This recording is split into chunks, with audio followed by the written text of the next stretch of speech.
afternoon, everyone. Welcome to Creating Healing Spaces for BIPOC Students in Ohio Colleges and Universities Experiencing Racial Trauma.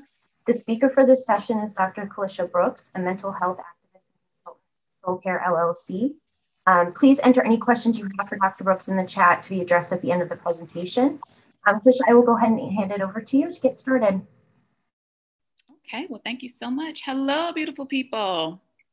How are we today? Good. I see some hands waving. So yes, my name is Dr. Khalisha Brooks, and I am honored to be a part of this space today. My presentation style is a little bit different. Maybe not that different, but different than most. I am not going to sit and just talk at you. I would love for this to be an interactive, engaging conversation. Reason being is because I like to move people from head space to heart space, especially as we talk about healing and we talk about people of color and we talk about dealing with actual beings, right? So I like to get out of presentation mode and get into connection mode. So I would appreciate if you all would join me in that place and space as we do that. So I'm going to strive to share my screen. Okay, can you all see it? Share, okay, wonderful. So healing spaces. Tired of being woke, right? So I'm going to give you a little bit about who I am. Again, my name is Dr. Khalisha Brooks. I attended Fisk University in Tennessee State for my degrees. And I usually talk about this because it really informed my work. If anyone knows about Tennessee State and Fisk University, they're both historically Black colleges and universities. However, my training was done at Vanderbilt University and the University of Notre Dame. So two very different experiences. Once I got to Vanderbilt, I realized I was a different kind of Black, right? It was like, I'm Black. I didn't know I was Black. And I really started to just experience some things that I've never experienced before as it relates to racial trauma. And that really informed the work. From there, my postdoc research was in race-based stress and trauma. And I developed a screener for white clinicians to use when working with students of color. And it was a very short, informative screener asking questions such as, are you comfortable speaking with someone that's of a different race, ethnicity, and culture? Would you prefer someone of your own ethnicity or culture? Have you ever experienced any of the following things? And it talked about microaggressions, racism, and it defined them, just biases, certain things. And it asks the student, what is it that you need from me as a person, right? And so it was interesting to train some of these clinicians in using this screener because many of them were, of course, as you know, and this was in 2016 when race-based stress and trauma was not as trendy, right, as it is right now. And so many of the clinicians were very, very uncomfortable. I bumped a lot of heads, I ruffled a lot of feathers, right? Talking about race-based stress and trauma. But now, right, 2021 and 2020, all of what we've been going through, I am a hot commodity related to race-based stress and trauma. So I think that it's very interesting when we strive to be proactive and not reactive in spaces and to really get a sense of where our values are, right? As educators, as instructors, as administrators. So today we're going to talk about, again, healing spaces. Tired of being woke. And I heard a poem from one of my students, and just to give you a little a tidbit of some of the universities that I work in here in Cincinnati, well, I'm based here in Cincinnati. I'm working with Xavier University, University of Cincinnati, and Art Academy. And I see one of my peoples down there, Casey. And I'm working with their students of color there, especially their Black students. And one of my students wrote a poem, and one of the lines was, I am tired of being woke. I'm sleepy. I want to go to sleep. And if any of you all know what that word woke means, and my work that I do, I conduct these woke shops, right? Where we have conversations about everything concerning people of color, meaningful conversations. So it looks at intersectionality, how you are impacted, things that inform your life, and how you want to move forward. Again, finding out what people need. So again, in 2016, I kind of started these woke shops because again, it was like the buzzwords, good to be woke. Everybody's woke. Everybody's doing things that's woke. It's not workshop, it's woke shop. But then there comes a place where as people of color, especially Black people, we're just exhausted. We are absolutely tired, right? And as I've been going forward in this work, I am learning, because first and foremost, we cannot do business as usual. That's why I said, even with this presentation, conferences, and I love Jessica and I'm thankful that she reached out. But if I'm honest, I have turned down a lot of speaking engagements lately for my own self-care. I can no longer teach people how to be decent human beings. You can't teach that. You can't teach it. And that's why I say now, when I accept a speaking engagement or an appointment at a university, I want to know that I can come from my authentic being and the intersects of my identity and how I would like to present to people. Because again, this is a big part of who I am, and I am protective of my own mental and emotional well-being. And so we have to move from a place of doing business as usual to truly connecting with people in decency, the heart of people, the being of people.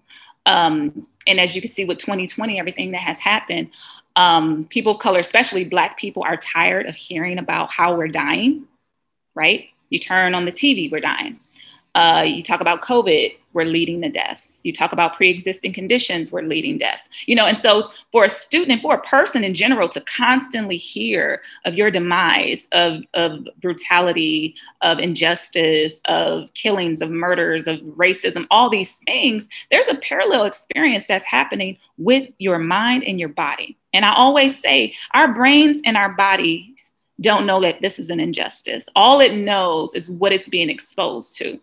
So when we have to constantly rehearse, rehash, talk about things, that impacts us on such a deep level, where we talk about the pre-existing conditions. And now, racism has been deemed a public health issue, where we can go back to see when things are chronic in our bodies, those stress hormones, the cortisol, the adrenaline, and it's again chronic, it causes inflammation, it causes diseases, it causes mental and emotional issues. Right. And so as people of color, especially Black people, because again, that's a big part of my identity. That's a big part of the student group that I work with. We have to learn to find a rhythm, meaning know when to fight, know when to rest, know when to plug in, know when to unplug, know to choose your battles. This is not my battle. Know when to speak up, know when to be silent, know when to put your energy out there, know when to reclaim your energy. Right. Find out what's revolutionary for you, in the moment. And there is no blueprint, especially everything that's been going on, recently within the last year. There has been no blueprint for true healing. And that's why I think that it's important to, and that's a part of this, the healing spaces, is to assess the needs of the people. Find out what it is that they need. Don't assume. Even me and myself and with my multiple identities, every single time I step into a place and space, I don't come with a package. Of course, I come with me and my sense of resource and knowledge, wisdom, and understanding. But the biggest thing I lead with is my heart, my sense of humanity. I don't come in expecting to know everything about a person. I open up dialogue, meaningful conversation, and say, hey, invite me into your experience and let's talk, let's converse, let's connect, right? And so again, as we talk about developing these healing spaces, and as I was creating this PowerPoint, and if any of you are on this line and you've ever worked with me, I am not a fan of PowerPoints. I have to apologize to Jessica. I'm sorry. Got to see very late because because again, I want to connect to hearts, not heads. And oftentimes and I know that we have to get a lot of information, but with a show of hands, or if you could put just a little hand emoji onto your screen, how many of us have been in presentations about diversity and inclusion? How many of us have heard about racism, discrimination, microaggressions? How many of us have looked on social media and heard about everything that's going on in this world right now? Right? How many of us have attended conferences, workshops, seminars related to cultural diversities and intersectionalities and identities? why are we still here talking about the same stuff? Right? Why are we still here? And I tapped into some of the sessions today, and you all have to forgive me again, because this is just, and I told Jessica when she asked me to present, I was like, I present a little different. I have a little different presentation style, because we are still in this systemic way of thinking about this, the systems, right? This is a presentation. I need to have my PowerPoint. I need to have my objectives. I need to have my this. I have to get my CEUs. I have to do this. I have to do that. And we don't realize the topic that we're talking about, this is really impacting people's lives. This cannot be business as usual anymore. We can't afford that. We cannot afford that. And so again, hear me right. I need us to get out of our head space, get into a heart space, right? Those of you that have ever had to build a relationship with someone, let me first ask this, and I'm gonna get into my slides, but again, this is why I don't do PowerPoint, because I just start talking all over the place. How many of us, of course, have had to learn about history and about people in history, right? We've had to take classes. We learn about cultural differences. We learn about the history of a people, their traditions, the way they talk, their language, all these things, right? And we learn and we gather all the information. But when it comes to building a relationship with a person, how many of us go with a notebook, paper, and pen with a list of questions, right? And I'm going down my list. And I'm getting to know you based on the question I ask you. And of course, we do ask questions, but the majority of the time, it is engagement, it's conversation, it's connection, it's through laughter, it's through disagreement, it's through conflict, it is through figuring it out, right? As human beings, when we're building relationships, we are figuring it out with one another. So as we approach people that are different from us, different skin color, different race, ethnicity, and culture, oftentimes, we want to know that we are important enough to get to know us on a human level, a heart level. Not just, oh, well, I don't want to offend you. I don't want to do a microaggression. I don't want to do this. That'll probably happen. That'll happen. But when a person knows that you care and your heart is in the right position and place, we can navigate through that because we're building a sense of connection and trust. And being a messy human being, we're going to hurt each other. We're going to offend. We're going to do all of that. None of it should be intentional. And yes, we should educate ourselves. Of course, that is very, very important. But when you're getting to know a person, we want eye contact. We want to hear the tonality of your voice. We want to watch body language. We want to have our energies. We want to feel all of that. And oftentimes with people of color, we don't get that. We get that you read a PowerPoint. You learned about something in a book, you said in a presentation, somebody talked at you about what a microaggression is, about what racial bias is, about what discrimination is. You learned it, social media or media, through the news, right? Right? So get to know people, connect with people, because we cannot develop healing spaces without connection, without community, without communal support, right? So again, let's get from a head space to a heart space. So let me see. Okay. So as we move forward, I want us to first take a moment, and I've talked a lot already about what some of this is going to look like, but please, towards the end of this, I want us to converse. I don't want this to be presentation as usual. Those of you that came into this room and you want to really know what healing spaces look like, regardless to what profession you're in, if you're an administrator, teacher, secretary, I have no idea where you are in your, or a counselor, a therapist, a doctor. Let's have conversations about what creating healing spaces can really, truly look like. Okay. So first and foremost, I want us to take about 60 seconds to just ground and center and cleanse, right? So I know that some of us are working or doing other things, but I'm just going to ask if we could just pause for a minute and just ground. Often we don't take the time to pause, to deep breathe. Even if you have practices within the midst of this conference, just take I'm going to take 30 to 60 seconds, and I'm just going to ask that we take some really, really deep, centering, cleansing breaths. Okay. So I want us to get comfortable in our seats, wherever we find ourselves, and just close your eyes briefly. Just take a moment to take a really, really deep belly breath in through your nose and exhale. Let your body fall. Let it relax. Let it calm itself. Take another deep, deep healing, cleansing breath and release.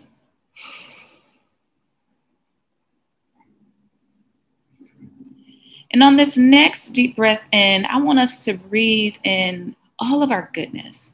That's rest, that's peace, that's joy, whatever it is that you need in this moment. I want us to breathe that in. And then as we exhale, I want us to release anything that no longer serves us. Even if you don't have a word for it, if it's a feeling, if it's a thought, anything that is no longer serving us, I want us to release it, okay? So take another deep, deep breathe in. Breathe in your truth. What is it that you need? And exhale things that no longer serve you. Okay. And on this last deep breath, I want us to, again, breathe in as deeply as we can and hold it for 3 seconds. And I want us to clench all the muscles in our body. And then we're going to release and let our bodies relax and calm. Okay. So deep, deep, deep breath in. Hold it. 3, 2, 1, and release. Whew.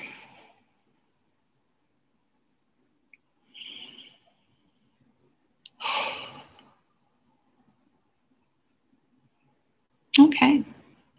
Well, thank you all for joining me in that really quick, brief grounding activity exercise. I love to start off with those things just because our bodies don't get enough of that. Our minds don't get enough of that. Spirit and souls do not get enough of breathing, relaxing, and grounding. So I'm going to briefly talk about racial trauma. And again, many of us have had presentations. We've heard about it. We've talked about it. So those of us that may not have, I'll do this for you very briefly. But racial trauma or race-based stress and trauma is a mental and emotional injury caused by encounters with racial bias and ethnic discrimination, racism, and hate crimes. And again, we have visuals of that and examples of that. Any individual that has experienced an emotionally painful, sudden, and uncomfortable racist encounter is at risk of suffering from a race-based traumatic stress injury. In the US, Black, Indigenous people of color are most vulnerable due to living under a system of white supremacy.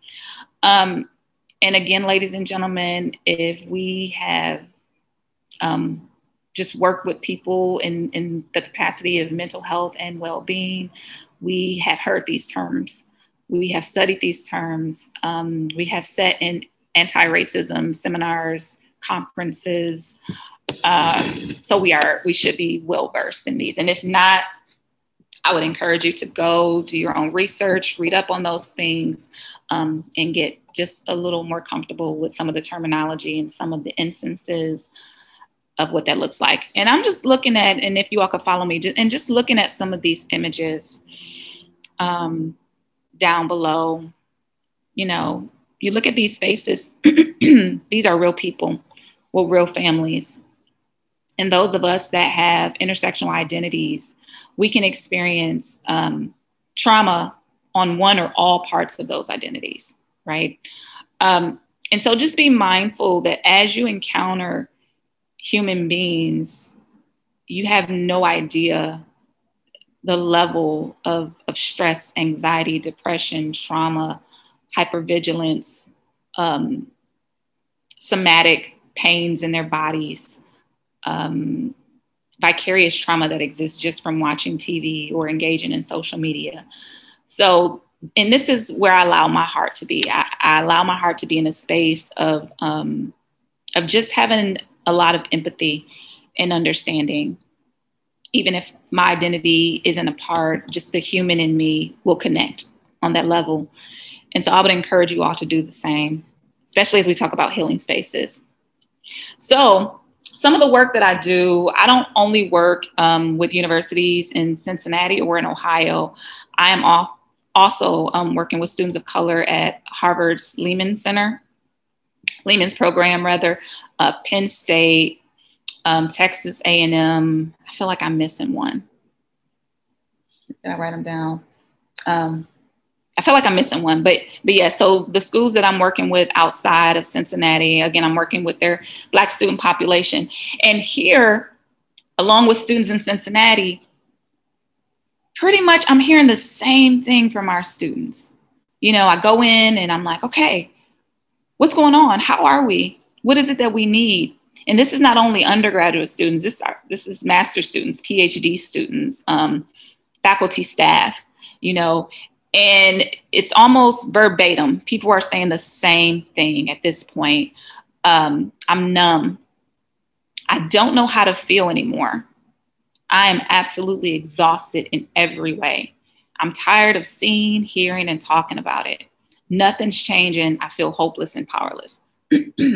So a prime example of this is I had to do a presentation the day that I believe the verdict was called for, or the day after. I think it may have been the day after, for the George Floyd's murder trial. And as that, you know, as the verdict was coming out, literally that's coming out and there's like celebration, like, okay, justice has been served. And within that same hour, I believe, and some of you all, you can put a hand up if you also got the news of what happened to the young lady in Columbus, right? That murder.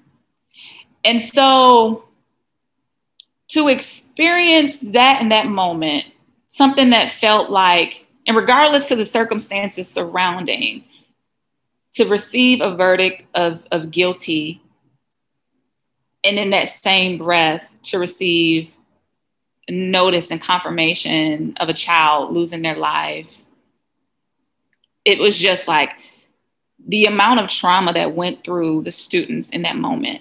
I got calls and text messages and just, can you talk? You know, do you have time? Can you believe this? So can you imagine what's going on in a person's body and mind? So many people had to just step away. It's like they couldn't really truly celebrate that victory because now you're mourning. Your body is put back in mourning. Your mind is just shifted that quickly. So when we talk about chronic stress, chronic anxiety, chronic trauma, this is what's happening.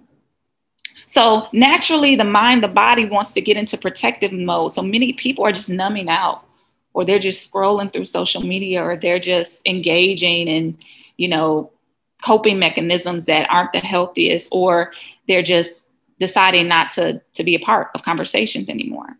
Whereas in the beginning of 2020, you saw a lot of action, a lot of movement, a lot of intensity as, you know, racial justice and the protests and the voices. And that's why I think it's important that we stop to hear the needs of the people. We don't assume, right? We want to stop and hear, what is it that you need in this moment? So when I hear I'm numb, I don't know how to feel anymore, I'm exhausted, I'm tired of seeing, as a psychologist, as a therapist, as a mental health activist, that is apathy. I hear apathy. You know, I hear depression. I hear anxiety. I hear trauma, right? This is what I'm hearing. So even though you don't know how to feel, you're feeling something, right? And so that concerns me. So we're like, okay, the body and the mind has chronically been in this place for so long. What is it that we need now? So when I ask you, what do you need? I don't know. I don't know. So I started to change up some things with how I connect and how I present it.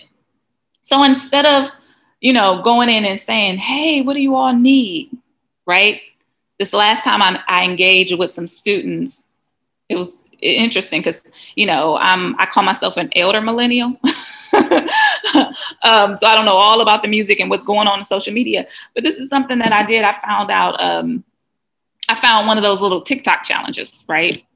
I didn't do it, but I presented it to the students. I was like, so this is going to be different for y'all. I was like, who wants to join me in creating this like random TikTok challenge? And he looked at me, they was like, are you serious? You know, and this was virtual. I was like, yes, let's do it. So some people was like, I don't think I want to do that. And then others was like, I think I want to do it. And then they was like, well, maybe I do want to do it, right? I was like, it's not going to take long. Just be silly, right? Let's just have a moment. And when I tell you all, we started to do this little challenge, and I started off and I was doing it all wrong. And they started to correct me. And they was like, no, this is how you do it. And they started showing me how to do it. And another person like, no, this is how you actually do it. And before you knew it, we were laughing, playful, joyous, engaging in conversation, talking about a meme, talking about something totally different from why I was there, but it wasn't. So I stopped them after about 10, 15 minutes. I asked them, I said, how are you all feeling right now? Right? How do you feel? What's going on? And several students said, that's weird. I feel happy. I feel lighter. I feel clear. Like I came in and I knew that, you know, this was a talk about this, but I feel clearer. I feel, one student said that they had a headache. Their headache went away.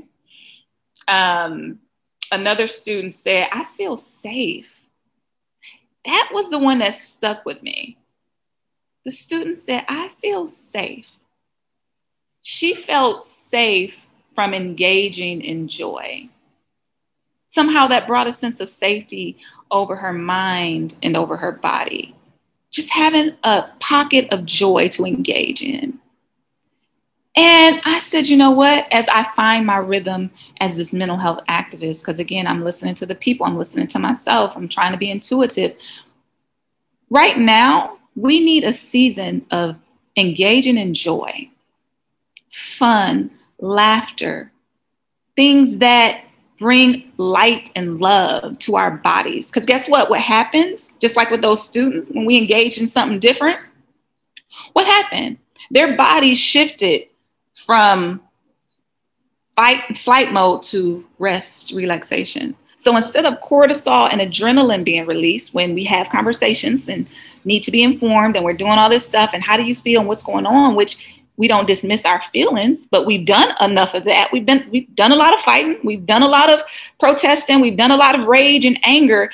That's not sustainable for us. It's not sustainable.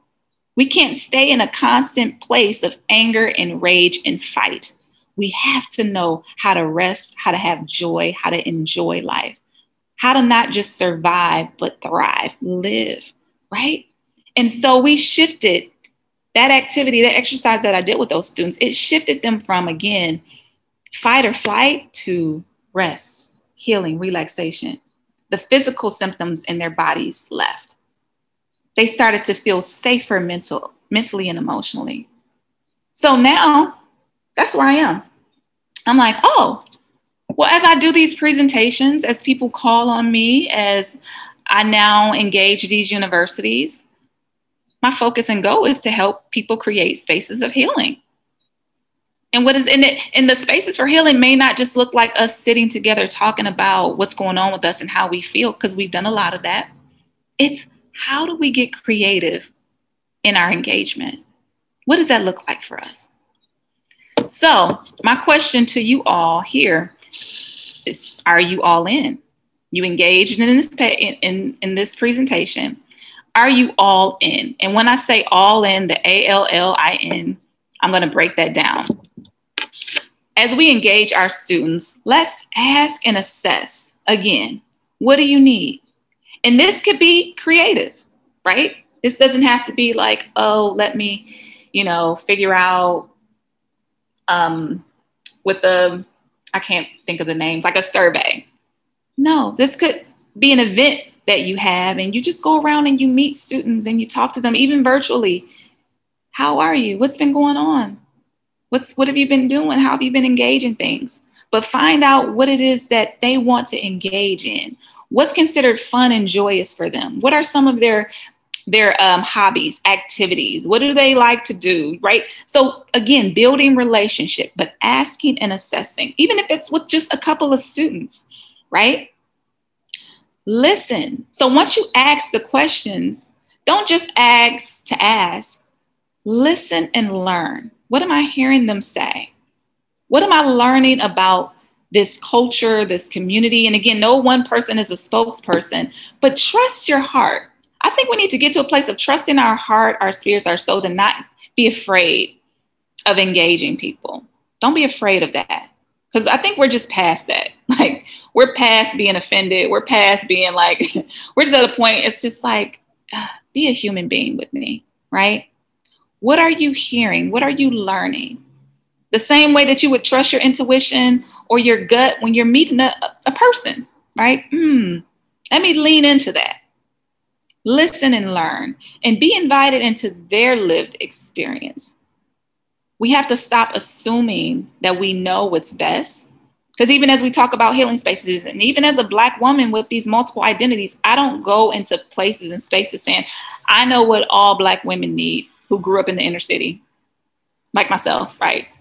I know what all Black mothers need. No, I want to be invited into those lived experiences. Let me hear, like, wow, let me engage. Let us exchange, right? I don't want to assume. And once you ask the questions, you listen, you learn, how are you now going to invest? And this is the big one. Because you go back to relationships. Let's go back to just relationships that we have with people. We can sit and get to know a person, ask questions, engage them, listen, learn. But now wisdom is applied knowledge. What are you now going to do with this information? And when we talk about healing spaces, how are you going to invest in their well-being? And a lot of times with universities, and I have to again give another shout out to Casey, who's down there. You're somewhere, Casey. I can see. I don't have a camera. Who received funds, right? And decided to say, wow, these students really need something. We need to invest in their well-being. Here's money. Here, you know, she's bringing in outside people to consult, to help. That is, in my opinion, putting your money where your mouth is. We could have done all types of things with money, right? Oh, we could buy new chairs. We could, you know, put on this event, or we can do this, or we can do that. But she listened to the needs of these students. And with her listening and learning, she didn't assume. She brought in others and said, okay, how can we invest in their well-being? So I just have to give you your flowers, Casey, and applaud you. Because that's what we need to see. That's what we need, right? So how are we investing? And even if there's no funds, let's just break down all excuses, right? Even if there's no funds, if you are a teacher, a professor, an instructor, your influence, your places and spaces of influence. Because guess what? If we're honest with ourselves, when we want something done, we know how to get it done. Am I right? Me as a woman, I'm like, I know how to get stuff done. I know how to be resourceful. I know how to network. I know how to build relationships. If I don't have it, I can find somebody that has it, right? When we want something, we figure it out. We get it done. So who in your network might be able to help? Right? You have an idea. You know what? I just want to do, and I'm going to go down to my next slide. This one, because these are some creative ways. And you all like how I built out a tree here. It's like a Christmas tree or a tree, whatever kind of tree, a plant, a flower. I tried to get, you know, minimalistic, creative. But how can we engage in some form of art, right? How can we just, again, create an opportunity? Even if, and again, we have to move from thinking systems to just thinking people. Because in systems, we look at numbers. How many people can we get? How many numbers can I write down to say in my little program or my evaluation at the end of the fiscal year to say, oh, we engaged in these many programs, we had these many students. So then you start looking at, well, what type of activities can I do to get the most students? Let's shift that a bit. Let's look at what type of things can we do and create to be the most impactful, and what are the most meaningful things we can do? Because again, this is not business as usual anymore. We're in a very different place and space. We have to really start thinking, not even outside of the box, outside of the systems, outside of the matrix. We have to totally get to a different place. So how can we get creative with limited funds, limited resources, or just me, right? Creating art. This provides students to come together and maybe connect with one another, or just to take a break from the everyday things and tasks that they do. Dance. I'm a person, again, I love dancing. So, like, again, these different things that students are involved with. Like, I know nothing about TikTok or TikTok challenges. My 7-year-old knows more, right? And so I was like, well, they're doing this. Let me just virtually, like, hey, I know this is going to sound really lame and silly and cheesy. If I get one person to join me, I'm like, that's us taking a break from anxiety, stress, all that other stuff. That is us. Let's focus on, if I got one person, we're doing it, right? What's really popular with students too, especially as outside opens back up, is what they're calling it, and as we still have certain things in place, get creative about what university day parties could look like, or game nights, foodie Fridays. And these are things that I was just like, thinking of as I'm going to start engaging with my students, even virtually. I'm going to be taking some trips, to Boston and some other places. What are some things that we can start to get in place? What about grounding in nature? That costs nothing, but it's going to take us organizing, maybe putting it out there for students to engage in.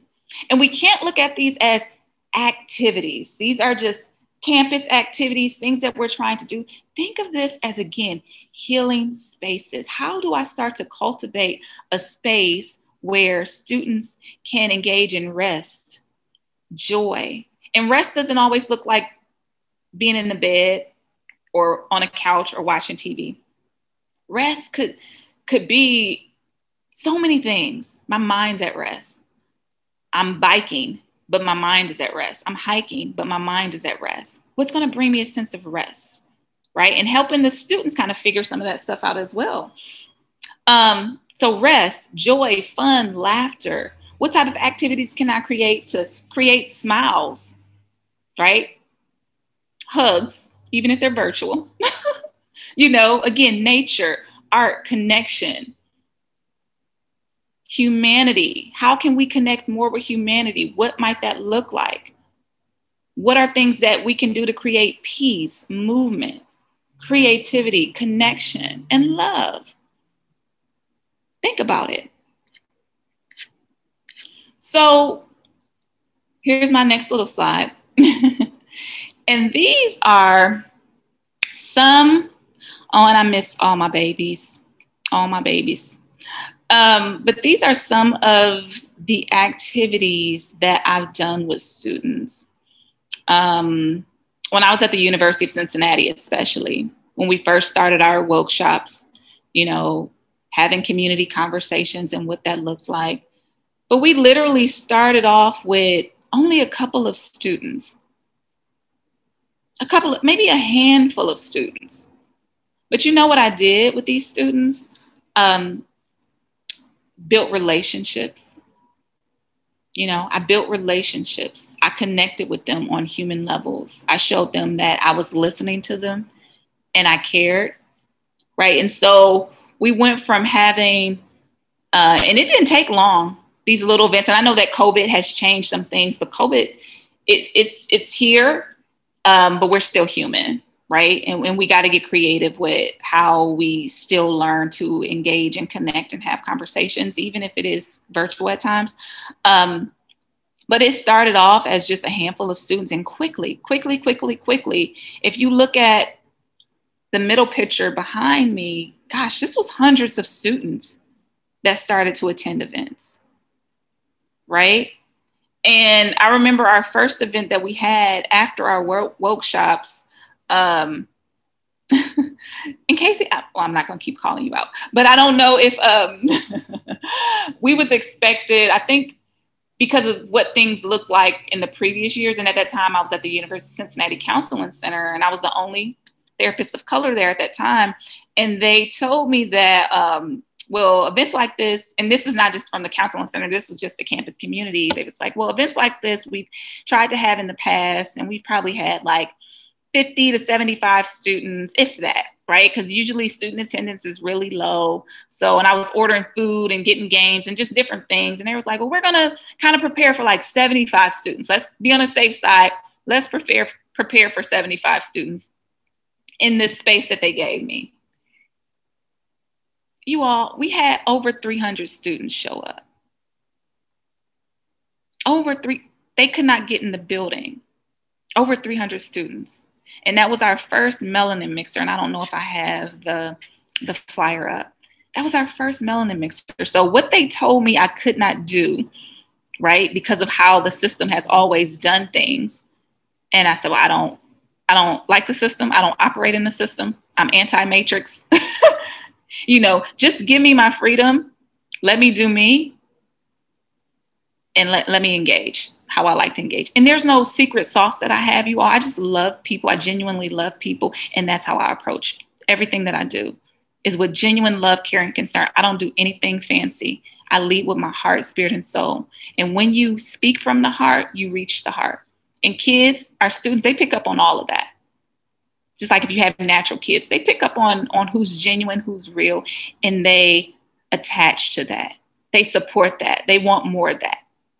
Right. And so, event that went from only 75 preparing to 300.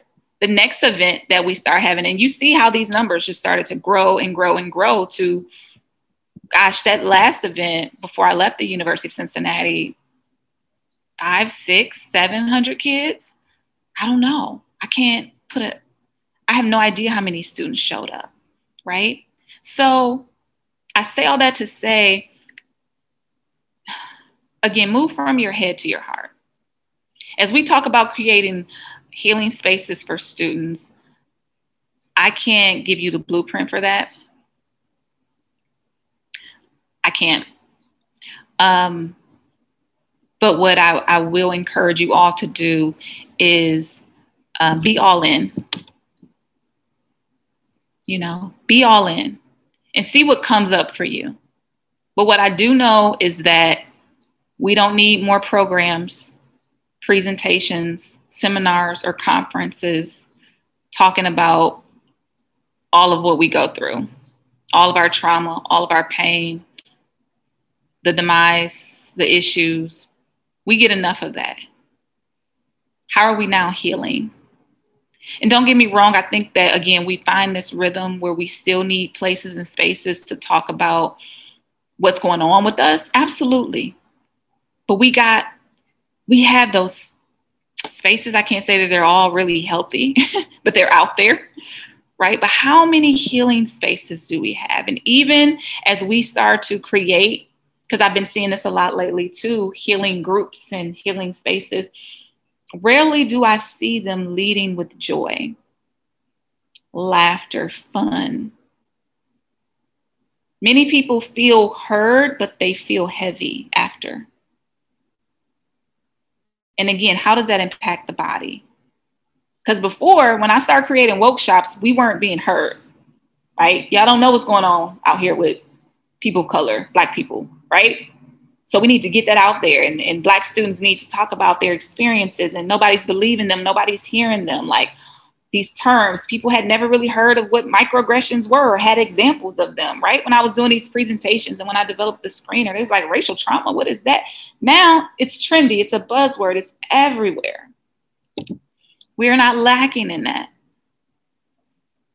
But we are lacking in healing spaces, true, genuine healing spaces. So I just want to encourage you all to join me, you know, as I move forward in striving to create these healing spaces for students of color, Black students, Asian students, Indigenous students, students that identify, whatever that identity may be. There's so many.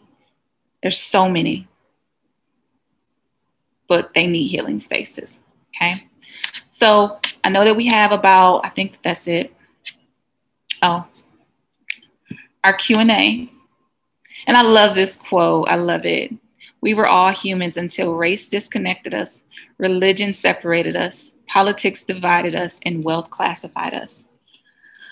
All those places and spaces of division, but striving to come back. So I wanted to open it up for any questions or comments,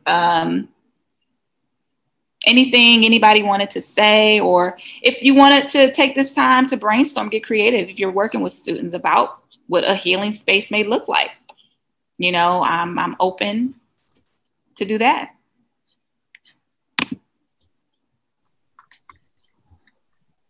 So I work within a wellness center, and something that we have been exploring is that wellness is very much, or modern wellness is very much rooted in white women wellness. And we're really trying to figure out how to create a healing space and a wellness space for our students of color. So I just wanted to kind of put that out there and ask what others are doing, or what you've seen with your experiences. Yes, great question. I love that question. First, again, as we talk about being all in, and I want you all to think about that. What does all in mean and how I broke that down? Assess. Ask the questions. Don't be afraid. Because I think, you know, nowadays we're just really afraid to say, hey, as a white woman, I don't know what it means to be Black or a person of color, or what that, I have no idea. And I'm not going to assume to know. So I want to ask you, what do you need? Like, I got resources. Hey, tell me. So include those voices. Because like I said, a lot of times we will go about assuming that we know what people need. And another thing that I did not put on my PowerPoint, whatever that is I created, something that I didn't include is be mindful of, what's the word I'm looking for? Forced inclusion. Be mindful of that. And it's a difference when we talk about inclusion as it relates to having access to resources, being included in conversations. But when we try to force, you know, like conversations, or force community, or force this or force that, a lot of injury can happen, right? And so that's why even when I developed that screener, I wanted to give students the autonomy to say, yeah, I'm okay talking to white people, or no, I don't feel comfortable talking to white people. Right? I don't want to assume, because again, in that privileged place of being a professional, it already holds a certain level of power where people don't feel like I can say this, or it's going to offend, or I can't work, or something's going to happen. So we want to give people that autonomy to say, again, what is it that you need? And even if they have to do it anonymous, and that's a really good way to assess things, like just do it anonymously. We, as white people in this wellness center, we have no idea what we're doing. We're trying to help, and not like, oh, I'm helping as a savior, but I want to create spaces. Come join us. And this doesn't have to be you're teaching us how to do all of it. It's not about teaching. You're just telling me what it is that you need, and shoot for the moon, you know? Shoot for the moon. And if we can do it, we can. If we can't, but just open up that sense of dialogue. And another thing, as it relates to campus community, and this was a big challenge that I've had with universities, students don't hear your names. They don't see you. They don't know you, right? And all of a sudden, you're wanting to create something, or you're wanting to do something, or you're wanting to, and they're like, who is this person? Can they be trusted? And students know too that a lot of times we're doing things to check things off the box. Oh, I have a wellness center. I have a wellness program. I'm supposed to do 5 things, and I'm supposed to do these 5 things with people of color. Let me get them. They know the system. So if they don't see you and they're seeing you when it's convenient for you, that's not going to fly. Again, relationships. We have to, and I know it's hard when we're operating in these systems, because at the same time, the programs and the divisions are like, hey, I need to see this. And it's like, well, I don't have any more time. Like, my time is taken. Like, how am I making? And this is what I'm saying. We have to get outside of this system. I cannot tell you how many hours I spent engaging students that I did not get paid to do. And this was not just because you didn't pay me, because I cared I was there. So you're starting to see the difference. I want to build relationship. I'm not just thinking of this as a job and I don't have time. A lot of times my daughter was with me. I'm a mommy. My daughter was with me. She's meeting people. She's engaging. So we have to get outside of all excuses that the system helps us create and really get into a heart space of, I want to truly connect and help people. Because this is not, what people don't realize too, this is not just something that's going to impact you at these university levels, but just who you are as a person. We have to consistently cultivate things in our hearts, not just for a job or for a title, but just because I'm a decent human being. And I just so happen to work at this university or in this place. Okay. So, Aaliyah, I hope that was a long response to that question, but ask, engage them, see what they need. Thank you so much. Absolutely.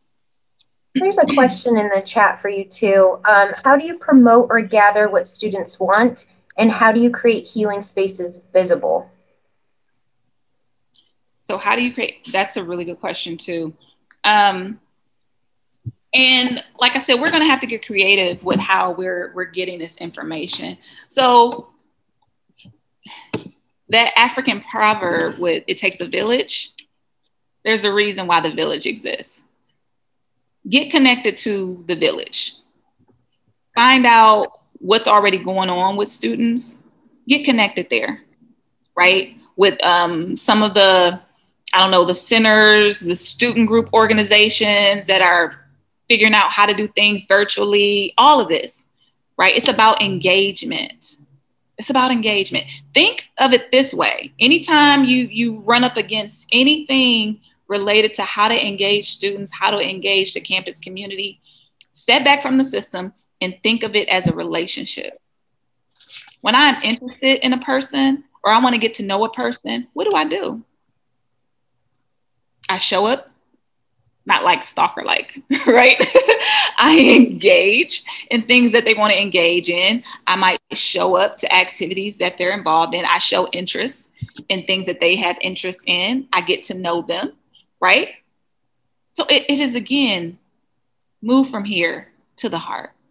And it sounds simple, but again, when we really think about it as a relationship, that's what it is. I'm a messy human being, getting to know another messy human being.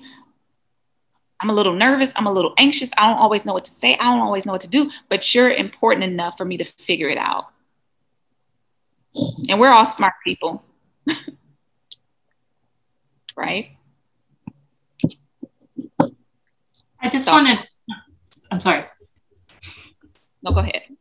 So I've been pondering in the past presentation too, how to create supportive and healing spaces in the classroom so that the act of being in class, right, which is often an environment dominated by white professors and social work, it's white women, how that, how amazing it would be if that would be a supportive and healing space in itself, as opposed to, oh God, I got to go to class, right?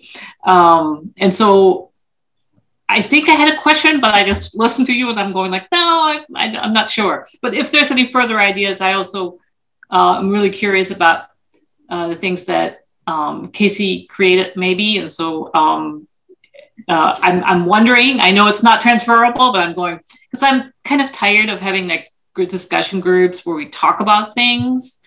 And more interested in that joy aspect that you were talking about without imposed joy or imposed inclusion or all those like kinds of things. So that's all I gotta say.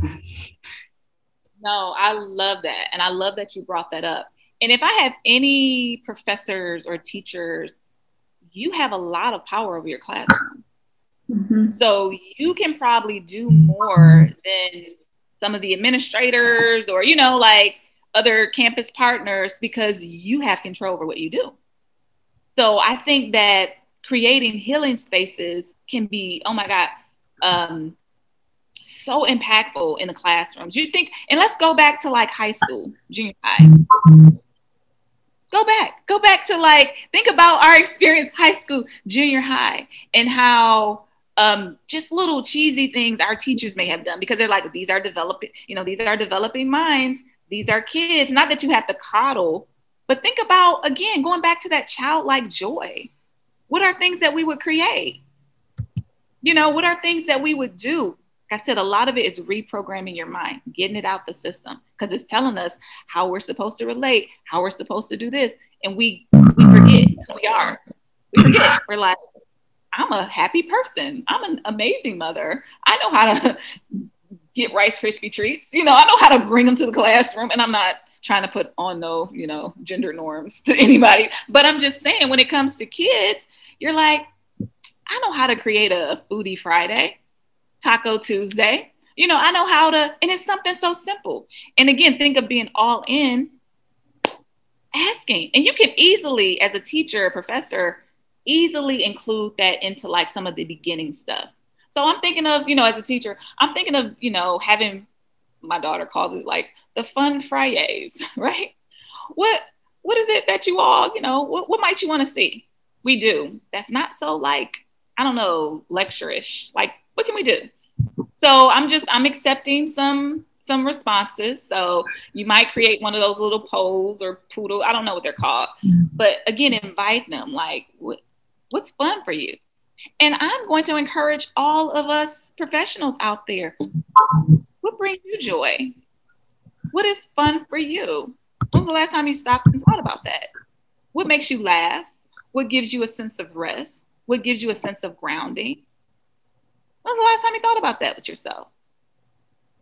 So, yeah, I love you ask that question because, yeah, bring some of that into the classroom. I see another hand. Hi, it's me. A couple of things that we did toward the end of the school year, which one of them was having you come for your second visit.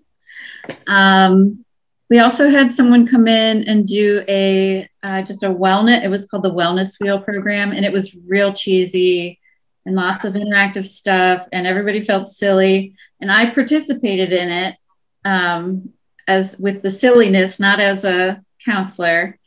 And we had prizes, and the students loved it. The students had a variety show, and all their rock bands and stuff played. And I played the violin, not very well.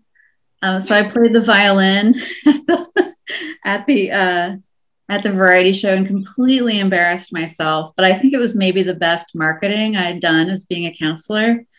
And then I also attended graduation. And as a counselor, that's kind of sketchy because you're not supposed to really get involved with students. But so students who didn't make eye contact with me, I just let it go. But some students came right up to me and introduced me to their parents. And it was just, I don't know, it was really fulfilling and just enjoyable. And I also, many of the Black female students that I saw for individual counseling last year, just sort of dropped off this year. And it turned out that they were all seeing the same person in private practice. And so I called her and asked her if she wants to join us. So it's like I went and found their therapist and I'm bringing her in. So anyway, but there's just a lot of little things that, like, I think standing up and embarrassing myself has been really helpful with students. So anyway, that's all I got. Thank you so much for sharing that, Casey. You are a rock star. I appreciate just your level of vulnerability. And again, putting your money where your mouth is and embarrassing yourself. I did it too with TikTok. So it turns into something beautiful. You're like, oh, I had fun. It's like karaoke without the alcohol. You're just like, I'm just gonna get up there and embarrass myself. But thank you so much for sharing that. Anybody else? You can put things in the chats or any other questions. I know we're nearing our hour. Yeah, we're actually just at time now, so we should probably get wrapped up. I don't know what's next on the agenda, but I don't know if people have to get places. Okay, well, thank you all for having me.